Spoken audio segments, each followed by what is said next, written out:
2010 ke sini nih, banyak sekali sekolah Islam yang menjadikan, eee, menjadi penghafal Al-Quran itu menjadi selling point mereka. Maksudnya Iya.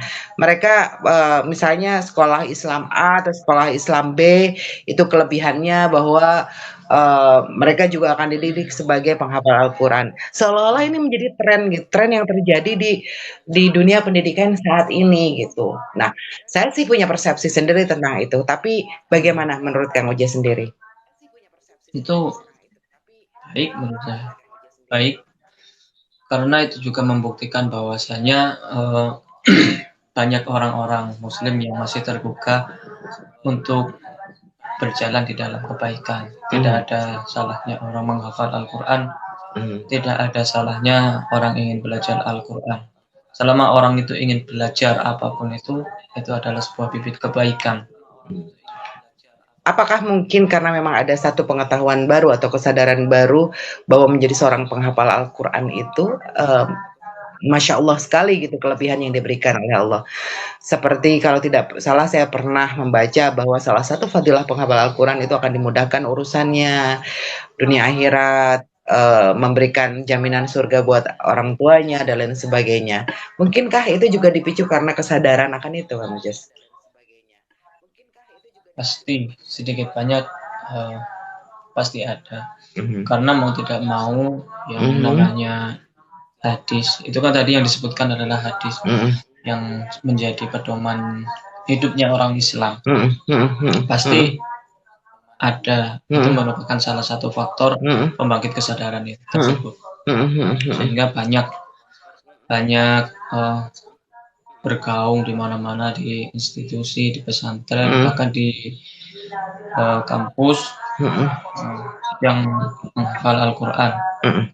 Oke, selanjutnya nih, Kang Ujas. Ketika Kang Ujas bilang perlu nggak sih? Ya perlu nggak sih? Ya nggak perlu gitu. Itu kadang kan jadi kayak pernyataan yang ambigu sebenarnya ya. Bukan pernyataan yang ambigu, tapi kalau misalnya Kang Ujas sendiri punya saran nih buat emak-emak kita yang kita nih emak-emak yang punya anak berumur 7 tahun, umur 5 tahun, mungkin pasti dong punya cita-cita, saya pengen anak saya tuh masuk lembaga yang di situ ada para penghafal Al-Quran. Karena dengan anaknya menghafal Al-Quran, seolah-olah si ibu dan ayah ini memiliki jaminan mendapatkan mahkota di surga begitu. Sehingga ini kan menjadi tren yang luar biasa sehingga orang tua berlomba-lomba memasukkan anaknya pada pesantren atau sekolah yang di sana ada hafal Al-Qurannya begitu. Nah, fenomena ini sebenarnya bagaimana sih menurut tanggapan Mas Ujis, apakah ini termasuk tren saja atau ada timbul sebuah kesadaran atau mungkin secara kalau misalnya saya boleh sarkas ya, sarkas, emaknya kok egois banget gitu, emak anaknya yang harus susah-susah ngapalin Al-Quran demi mahkota dirinya sendiri gitu. Gimana itu? Makanya saya anggap perlu tadi karena untuk keberlangsungan penjagaan Al-Quran di umat Islam itu sendiri. Kalau berbicara tidak perlu, tidak perlunya itu tidak bisa disamakan rata. Karena itu sama-sama hal kebaikan. Setiap orang pasti ingin berjalan di dalam kebaikan, karena itu merupakan fitrah, tidak bisa dihilangkan. Tapi alangkah lebih baiknya kita tidak bisa memaksakan orang itu untuk menghafal Al-Quran atau seperti apa. Yang terpenting adalah berakhlak Al-Quran, mengejawantahkan Al-Quran yang sekedar tulisan, yang sekedar bacaan di dalam perbuatan, seperti itu. Maksudnya seperti apa sih? Saya contohkan seperti ini. Kita makan, sebenarnya itu juga ejawantah dalam Al-Quran secara tulisan. Kok bisa? Kalau kita runtut logika, orang makan sebenarnya itu adalah untuk mengasup nutrisi dari makanan tersebut. Ya amin amin. Ya Jong Adit, amin ya Rob. Semoga menjadi penghafal Al-Quran yang luar biasa dan dimudahkan ya menjadi penghafal Al-Quran. Amin ya Rabbal alamin. Ya lalu Ustaz. Contoh tadi, kita makan sehari-hari. Sebenarnya kan itu adalah untuk menopang tubuh kita agar kuat untuk melakukan aktivitas sehari-hari. Dan Al-Quran itu juga tulisannya itu apa? Bahasa Al-Quran. Faman ya'mal mithqala dzarratin khairan yarah. Itu kan ada, dan juga banyak ayat-ayat yang lain yang menuntut kita untuk berbuat kebaikan. I'malu ma syi'tum, lalu waf'alul khaira, berbuat baiklah. Nah, bagaimana caranya kita berbuat baik tapi tubuh kita tidak punya asupan, tidak berenergi, sehingga tidak mampu melakukan kebaikan? Bagaimana kita melaksanakan perintah Al-Quran untuk berbuat baik? Nah, sebenarnya makan itu juga salah satu esyawantah dari Al-Quran. Kalau kita diniatinya dengan baik, makan untuk diniati melakukan kebaikan agar tubuh ini mempunyai energi, bisa melakukan kebaikan yang lebih luas lagi. Itu kan ejawantah dari Al-Quran sebenarnya. Oke, paham. Itu yang dinamakan berakhlak Al-Quran. Sebentar. Insya Allah setiap hari jam 6:30 pagi sampai dengan selesai. Gabung ya, kita berinteraksi bersama. Oke, dilanjutkan. Jadi itu kenapa Siti Sayyidah Aisyah itu pernah menggambarkan ketika ditanya seorang sahabat bagaimana kepribadian Rasulullah itu seperti apa. Karena saking tidak bisa menjelaskannya Sayyidah Aisyah, secara sederhana beliau bilang seperti ini, karena khuluquhul Quran. Kalau mau melihat Rasulullah seperti apa, semua yang ada di Al-Quran itu adalah Rasulullah. Masya Allah. Allahumma sholli ala Muhammad wa ala alihi wa sahbihi ajma'in. Semoga kita diberikan syafaatnya terutama di bulan Maulid ini. Pipit, apa itu pipit? Oke, Masya Allah. Jadi sebenarnya begini, ada orang yang pengen banget menghafal Al-Quran. Pengen banget jadi seorang hafidz Quran. Dia menghafal setiap hari. Tapi Ustadz, itu hafal misalnya juz 1 hafal. Setelah itu dia maju ke juz 2, juz 1-nya hilang. Terus saja seperti itu. Jadi dalam kehidupannya itu sampai dia mati itu dia tidak berhasil menjadi seorang tasmi atau seorang yang menghafalkan Al-Quran gitu, seorang penghafal Al-Quran. Tapi dia tetap berusaha menghafal Al-Quran. Dan ternyata dari semua yang dia usahakan itu dia cuma hafal pada akhirnya cuma beberapa lembar saja. Itu bagaimana Ustaz? Perlu saya jelaskan sedikit tentang ini menurut persepsi saya dari yang saya baca dari seorang ulama karismatik di Jombang. Orang hafal Al-Quran sebenarnya yang dinilainya adalah bukan karena hafalnya, tapi karena kesetiaannya, karena keistiqomahannya dalam merawat. Karena yang paling sulit itu adalah istiqomah. Lebih baik menurut saya lebih baik ada orang yang setiap hari istiqomah membaca Al-Quran meskipun tidak banyak, daripada orang yang katanya hafal Al-Quran tetapi tidak pernah mengaji, tidak pernah bertanggung jawab terhadap hafalan Al-Qurannya. Na'udzubillah min dzalik. Halo, hi Jason, how are you? Good morning. Assalamualaikum. Begitu. Jadi kan bahkan saya juga pernah dengar banyak sekali orang non muslim yang bahkan hafal Al-Quran ya Kang ya. Ada juga beberapa. Nah, sebagai tanggung jawab kita seorang muslim atau jadi benar kata Kang Ujes bahwa segala sesuatu itu tergantung niatnya. Niatnya apa? Kalau niatnya menghafal Al-Quran itu kembali lagi pada dirinya sehingga kemanfaatannya juga akhirnya kembali kepada niatnya. Begitu ya Kang ya? Iya. Kang, kesulitan apa sih ini? Kesulitan yang sebenarnya selain malas itu kalau menghafal Al-Quran tuh kesulitan yang paling bikin bete itu apa sih? Menurut saya tidak ada. Tidak ada, cuma malas saja. Hanya malas. Saya sering berpesan seperti ini ke banyak teman-teman. Banyak yang mengeluh begini dalam proses menghafal. Saya jawab sederhana. Bagaimana niatnya, lalu tetap istiqomah. Karena menurut saya, hafal Al-Quran itu adalah sebuah efek atau akibat dari keseringannya kita mengaji, keseringannya kita istiqomah menghafal, keseringannya kita bersenang-senang cinta lah terhadap Al-Quran, kayak gitu. Contohnya kan seperti ini. Dulu ini saya cerita pribadi. Saya tidak pernah menghafal surat Yasin. Tapi kecil usia 7 tahunan saya sudah hafal surat Yasin. Masya Allah. Itu kok bisa seperti itu? Kenapa?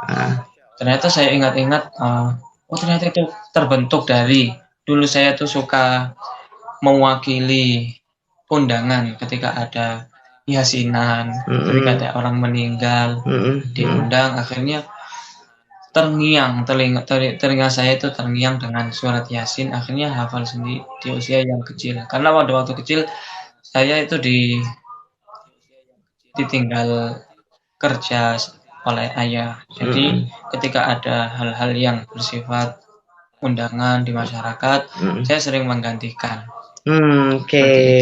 Menarik sekali. Pantesan saya sering sekali kalau masuk ke majelis-majelis Yasin itu banyak sekali yang bahkan tidak bisa baca, tapi hafal karena seringnya mendengar dan mengulang dan membaca mungkin ya, atau begitu. Masya Allah sekali. Nah sekarang kembali lagi ke topik awal Ustadz. Perlu nggak sih menjadi penghafal Al-Quran itu? Perlu nggak sih sebenarnya? Saya bertanya secara subjektif deh. Menurut Ustadz sendiri perlu nggak sih secara subjektif? Kalau ingin hafal Al-Quran secara lafadznya, saya anggap tidak perlu kalau untuk masyarakat umum. Tapi kalau untuk menghafal nilai-nilainya, saya katakan sangat perlu sekali. Menghafal. Lalu bagaimana kita bisa menghafal nilainya kalau misalnya lafadznya juga tidak hafal, Ustaz? Oh tidak, karena kalau menyangkut masalah nilai, karena itu adalah fitrah manusia untuk selalu condong terhadap kebaikan, pasti manusia akan mengarah kepada kebaikan itu. Oke. Sekarang tentang pentingnya membaca Al-Quran. Tolong bisa nggak sih ada satu ayat yang Ustadz hafal tentang dan di surat apa begitu atau di juz berapa? Tentang apa? Tentang pentingnya Al-Quran itu sebagai pedoman. Sesuai dengan yang Kang Ujis tadi ucapkan. Lebih ke hadisnya Nabi mungkin. Pesan Rasulullah seperti apa untuk umat Islam. Sebagian Rasulullah itu tidak menitipkan sesuatu kecuali cuma Al-Quran dan As-Sunnah. Oke. Tapi dalam Al-Quran sendiri ada kan ayat yang menegaskan bahwa Al-Quran itu adalah satu kitab yang memang seharusnya dipelihara. Iya. Bunyinya seperti apa, Ustaz? Inna nahnu nazzalna al-Qur'an wa inna lahu lahafizun. Sesungguhnya kami yang telah menurunkan Al-Qur'an dan kami pula yang menjaga. Nah, sebenarnya dari ayat itu pun itu sudah jaminan bahwasanya Al-Quran itu pasti akan terjaga sampai hari kiamat. Oke. Bang, apa itu hukum riba? Insya Allah kita bahas di next live ya. Hari ini kita masih bicara tentang pentingnya Al-Quran. Apakah perlu menjadi penghafal Al-Quran? Ini sebagai penutup, terima kasih loh Jason. Insya Allah ya besok kita bahas lagi. Nah sekarang nih untuk penutup aja kan Jess, untuk penutup bisa nggak sih sekarang lafadzkan sebelum saya menyimpulkan, lafadzkan satu ayat yang menurut Kang Ujas menjadi pedoman hidup selama ini, pegangan satu aja di antara banyak saya yakin. Ada satu pesan yang dari ayahnya Nabi Yusuf, yaitu Nabi Yakub terhadap Apa isinya? Dibaca dong Ustaz, saya pengen denger indahnya. Ya bani yadhhabu fatahassasu min Yusuf wa akhihi wa la ta'asu min rauhillah. Artinya yang menurut saya jadi pegangan untuk tidak berputus asa dalam hal apapun. Oke. Bisa dilantunkan dengan indah Ustaz sekali aja. Sekali aja. Bismillahirrahmanirrahim. Ya bani yadhhabu fatahassasu min Yusuf wa akhihi wa la ta'asu min rauhillah. Innahu la yai'asu min rauhillahi illa al-qawmul kafirun. Masya Allah. Sadaqallahul azim. Terus Kang Ujas terima kasih banyak sudah mengisi live hari ini. Jadi kesimpulannya, menurut Kang Ujas secara subjektif, apakah perlu menghafal Al-Quran? Perlu. Gitu, perlu dan tidak perlu. Kenapa perlu? Karena harus ada yang memelihara ayat-ayat Allah agar tidak bisa mudah dirubah. Tidak, karena banyak sekali ya. Maksudnya setiap kebaikan itu pasti ada musuhnya. Jadi untuk memelihara ayat-ayat Al-Quran itu tetap murni, salah satunya adalah harus ada penghafal Al-Quran. Jadi kembali kepada kita, apakah kita menjadi seseorang yang mau menjadi pemelihara ayat-ayat Al-Quran itu, ataukah yang kedua menjadi pemelihara nilai-nilai dalam Al-Quran itu ya. Dan itu nggak bisa dipaksain ya Kang Ujas ya. Tidak bisa. Jadi seseorang yang tidak mampu menghafalkan Al-Quran, it's really okay. Allah Maha tahu. Karena Allah memberikan kemampuan kepada hambanya berbeda-beda. Namun untuk menjalankan nilai-nilai Al-Quran adalah sebuah kewajiban bagi seluruh umat muslim. Begitu ya Kang ya? Iya. Begitu kurang lebih kesimpulannya. Kang Ujas terima kasih banget untuk podcast pagi ini dan live kita pagi ini, untuk bincang-bincang kita pagi ini. Insya Allah kita ketemu lagi besok untuk membahas Al-Quran dengan nilai yang lainnya. Ya, terima kasih Savana. Kita akan membahas masalah-masalah yang ada dalam Al-Quran dan fenomena-fenomena yang sedang viral pada saat ini. Terima kasih sudah bergabung semuanya. Saya minta doa Kang Ujas buat semua teman-teman yang sudah hadir di sini dan buat saya juga.